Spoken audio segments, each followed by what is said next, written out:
Industry से जुड़ी हुई हीरोइन जिसे लोग हिंदुस्तानी भारतीय समझ रहे थे, वह बांग्लादेश से आई और फर्जी आधार कार्ड बनाकर स्वयं को भारतीय बता। शांता पाल के पति आंध्र प्रदेश के रहने वाले, उनके माता पिता दक्षिण कोलकाता के फ्लैट में रहते थे। उसकी जांच अभी जारी है।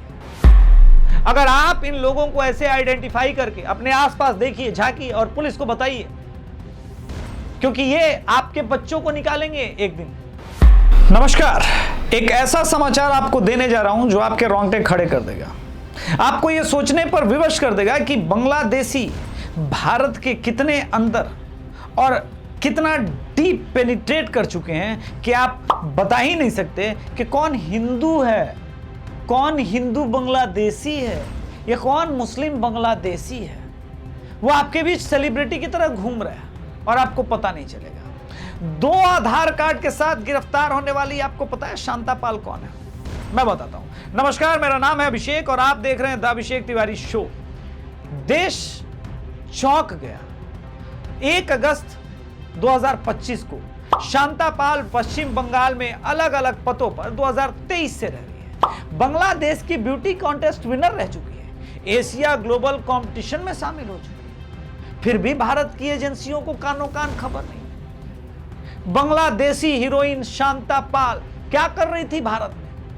बांग्लादेश से आए घुसपैठी ये भारत के लिए कितना बड़ा सरदर्द बन चुके हैं। अलग अलग प्रोफेशन में इन बांग्लादेशियों की एंट्री अब परेशानी का कारण बन चुकी है। फिल्म इंडस्ट्री से जुड़ी हुई हीरोइन जिसे लोग हिंदुस्तानी भारतीय समझ रहे थे, वह बांग्लादेश से आई और फर्जी आधार कार्ड बनाकर स्वयं को भारतीय बता रही है। कोलकाता में शांता पाल नाम की महिला को जब खुफिया विभाग ने अरेस्ट किया, उसकी हालत खराब हो गई। शांता पाल पेशे से अभिनेत्री है और कई मॉडलिंग प्रोजेक्ट में वो दृष्टिगोचर हो चुकी है।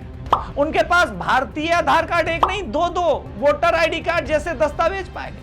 पुलिस का कहना है शांता पाल ने बांग्लादेश से कई मॉडलिंग प्रतियोगिताएं जीती है। तो इसके पहले आप कान में तेल डाल के सो रहे थे। साल 2023 जाधवपुर के विजयगढ़ में वो किराए के मकान में रहती थी। उसे पार्क स्ट्रीट पुलिस ने अरेस्ट किया। ये सब कमाल है। आगे की कहानी और कमाल। शांता पाल के घर से क्या क्या मिला? शांता पाल के घर की तलाशी जब ली गई तो बांग्लादेश से पास किया हुआ स्कूल परीक्षा का एडमिट कार्ड मिला, एयरलाइन आईडी कार्ड और 2 आधार कार्ड। एक आधार कार्ड कलकत्ता का है, दूसरा वर्धमान का है। ये दोनों 2020 में जारी हुए थे। इस पर तो ताली बजनी चाहिए। मैंने सुना कि रेटिना और फिंगरप्रिंट ये दोनों जो है अलग अलग नहीं हो सकते, ये विज्ञान है। लेकिन भारत का आधार कार्ड सिस्टम पता नहीं कैसे रेटिना चेक कर रहा है, कैसे हाथ का फिंगरप्रिंट चेक कर रहा है कि एक नहीं 2 बन जाते हैं।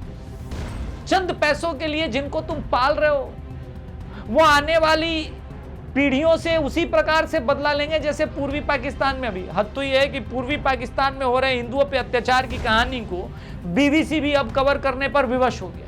खैर, वहां नहीं जाएंगे। पुलिस का वर्जन है, स्टेटमेंट है कि वो बार बार अपना पता बदलती थी और अलग अलग पहचान के साथ रहती थी। अब प्रश्न यह है कि कैसे पकड़ी गई शांता पाल? शांता पाल ने एक ऐप कैब बिजनेस में कुछ पैसे इन्वेस्ट किए थे। जब उससे जुड़े हुए उससे प्रश्न पूछे गए तो उसके जवाब में, उसके उत्तर में पुलिस को जिस प्रकार के उसने आंसर दिए उससे शक पड़ा। यह पुलिस का प्रश्न। शांता ने भारतीय दस्तावेज कहां से हासिल किए, इसके बारे में अभी तक पुलिस कोई जवाब नहीं दे पाई। पुलिस को शक है कि वह बड़े रैकेट का हिस्सा हो सकती है। पुलिस इस तलाश में जुटी है कि कैसे दस्तावेज मिले, किन किन दस्तावेजों के जरिए अलग अलग दस्तावेज तैयार किए। ठीक है, ये सब कमाल है। तो शांता पाल है कौन भाई? खुफिया विभाग ने Aadhaar card, voter ID card, ration card ये सब जांच किया। UIDAI, चुनाव आयोग, खाद्यान्न विभाग सबसे संपर्क किया। शांता पाल का मूल निवास बांग्लादेश के बरिशाल में है। शांता पाल को बुधवार को जब कोर्ट में पेश किया गया, कोर्ट भी टेंशन में। खैर, उसकी न्यायिक हिरासत, पुलिस हिरासत जो है वो 8 अगस्त तक बढ़ा दी गई है। आंध्र प्रदेश के एक शख्स से उसने विवाह कर लिया। शांता पाल के पति आंध्र प्रदेश के रहने वाले, उनके माता पिता दक्षिण कोलकाता के फ्लैट में रहते थे। उसकी जांच अभी जारी है। उसके एक पुरुष साथी, मतलब बॉयफ्रेंड, मतलब एक पति एक बॉयफ्रेंड, आजकल तो ट्रेंड में चल ही रहा है। आपने प्रेमानंद जी वाला सुना ही होगा, आजकल बहुत लोग परेशान हैं उनके इस बयान के बाद। खैर वहां मैं क्यों जाऊं, अभी उनके विरुद्ध सबूत नहीं मिला। साल 2019 में शांता पाल केरल में मिस एशिया ग्लोबल प्रतियोगिता का हिस्सा रही।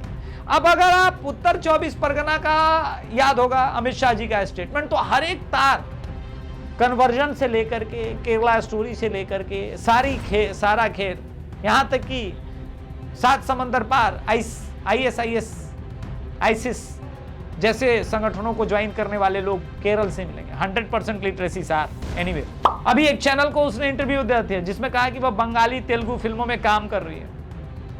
कमाल है, कमाल है। और ये सब कुछ आपके आंखों के सामने होगा। अभी मैंने एक वीडियो बनाया था कि किस प्रकार से गुरुग्राम से अचानक से नौकर चाकर गायब हो गए, मेड गायब हो गई, मिलना मुश्किल हो गया, आ रही थी नहीं आ रही।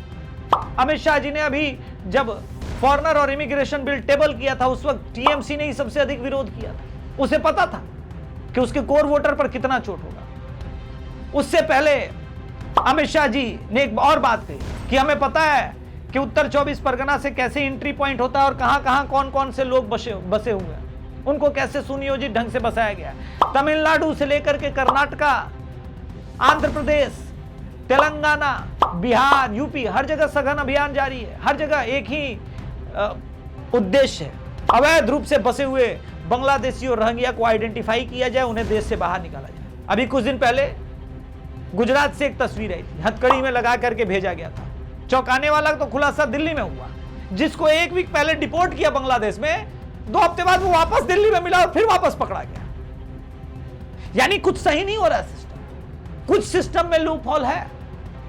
मोदी सरकार जिनको बाहर फेंक रही है, एक बड़ा सिस्टमैटिक ढंग से उन्हें वापस भी लेकर के आ जाएगा। कौन कौन से लोग हैं, एसआईआर का विरोध क्यों हो रहा है? एसआईआर का विरोध सिर्फ इसलिए देश में हो रहा है क्योंकि कुछ लोगों ने इनको अवैध घुसपैठिया या भारत के लिए थ्रेट परसेप्शन की जगह ट्रीट करने की जगह उनको इस देश का वोटर मान रखा, उनको अपना दामाद बनाते, दामाद की तरह ट्रीट करते। आपको याद होगा कि पाकिस्तान में आई हुई महिला एक कह रही थी, बताओ इतने वर्षों से हम रह रहे हैं, हमें क्यों बाहर निकाला जा रहा है? हमने तो निकाह किया है। तो निकाह किया तो भारत की नागरिकता ली। निकाह तो किशनगंज वाले भी कर रहे हैं, बंगाल में भी बहुत सारे लोग उत्तर 24 परगना में बांग्लादेशियों के साथ करते हैं निकाह। तो क्या वो भारत के नागरिक हो गए? एक लड़का याद होगा आपको, उसने कहा था कि भाई मेरे पास तो वोटर आईडी कार्ड भी है। अब प्रश्न ये है कि शांता पाल हो या कोई पाकिस्तानी हो या कोई पूर्वी पाकिस्तानी हो, मुझे इस बात से मतलब नहीं है, लेकिन वो अगर ये निर्णय लेता है ईवीएम पर बटन दबा के कि नरेंद्र मोदी पीएम बनेंगे या नहीं बनेंगे, तो डेमोक्रेसी की हत्या है या नहीं। और इस डेमोक्रेसी की हत्या में वो तमाम लोग शामिल हैं जिन्होंने संविधान का पहले ही गला घोट रखा है। इन्हें न संविधान से मतलब है न देश से मतलब है, इनको मतलब है इस बात से कि ये सत्ता में कैसे आए। इनको पता है कि एक सेगमेंट है सेकुलरिज्म के नाम पर, जहां मेरा वोट शेयर ही 17, 18, 19% से शुरू होता है। बंगाल जैसे स्टेट में ये 27, 28, 29% तक पहुंचता है। ये सिर्फ वोट की राजनीति है। किंतु प्रश्न आपसे है, अगर आप इन लोगों को ऐसे आइडेंटिफाई करके अपने आसपास देखिए, झांकिए और पुलिस को बताइए, क्योंकि ये आपके बच्चों को निकालेंगे एक दिन, वैसे ही निकालेंगे। और रोजगार की बात मत मुझसे पूछिए।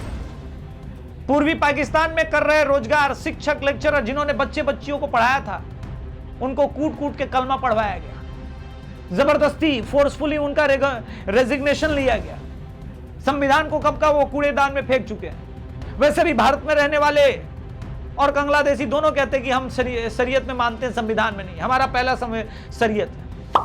आपको लगता है कि वो बाबा साहब अंबेडकर के संविधान में विश्वास रखते हैं?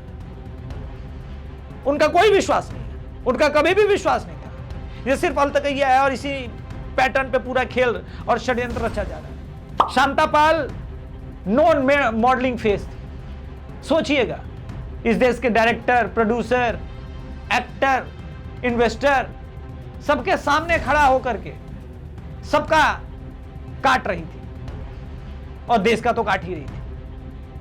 अब मेरा एक प्रश्न है, ये क्यों ना समझा जाए कि वो बांग्लादेशी स्पाई भी हो सकती है, उसे प्लान किया गया था। पहले उसे इंटरोगेट करके ये क्यों नहीं पूछा जाए कि भाई किसके थ्रू उसने ये सारे डॉक्यूमेंट्स बनवाए। उन ऑफिसर्स को क्यों ना फांसी की सजा दी जाए जिन्होंने चंद पैसों के लिए 1100, 1200, 1500, 2000 रुपए के लिए भारतीयों के साथ इतनी बड़ी गद्दारी की। और देशद्रोह की फिर परिभाषा क्या है? एक गैर भारतीय का आधार कार्ड बनवा देना देशद्रोह नहीं है। इस देश के करोड़ों लोग जो अपना टैक्स का पैसा देते हैं उससे गरीबों को राशन मिलता है, वो तो क्या उन लोगों के साथ ये चीटिंग नहीं है? खड़ा होकर के प्रश्न पूछने का समय आ गया है, क्योंकि प्रश्न नहीं पूछे जाएंगे तो ऐसे ही हमारा काटते रहेंगे। धन्यवाद। जय श्री राम। हर हर महादेव।